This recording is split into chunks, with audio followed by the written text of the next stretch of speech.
Hi అండి, welcome back to my channel. ఈరోజైతే sweet recipe అయితే చేసేద్దాము. అందరూ చేసిన తర్వాత స్వీట్ కావాలని అంటారు, అందుకని మా పిల్లలు కూడా అదే అడుగుతున్నారు ప్రతిరోజు. ఏం చేద్దామని చెప్పేసి ఈరోజు గోధుమ పిండితో హల్వా అయితే చేశానండి. ఒక కప్పు గోధుమ పిండి తీసుకొని కొంచెం బాగా జల్లించుకోవాలి. ఆ తర్వాత గీ వేసుకొని డ్రై ఫ్రూట్స్ అన్ని బాగా ఫ్రై చేసుకున్న తర్వాత ఈ గోధుమ పిండిని వేసుకొని బాగా ఫ్రై అయితే చేసుకోవాలి. ఇంకో సైడ్ అయితే ఒక కప్పు గోధుమ పిండికి 2 కప్పులు వాటర్ వేసి అలాగే కొంచెం పంచదార కొంచెం కలర్ వేసుకొని బాగా మరిగించుకోవాలి. మరిగించుకున్న తర్వాత బాగా మనం ఫ్రై చేసుకున్నాం కదండి, ఈ గోధుమ పిండి బాగా ఫ్రై చేసుకున్న తర్వాత ఈ వాటర్ ఇందులో వేసి బాగా కలుపుకోవాలి. ఇదిగో ముద్దలా అయితే కలుపుకున్నాను.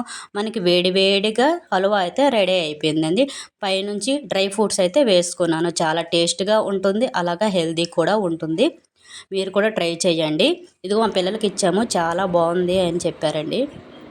వీడియో నచ్చినట్టయితే ప్లీజ్ లైక్, షేర్, సబ్స్క్రైబ్.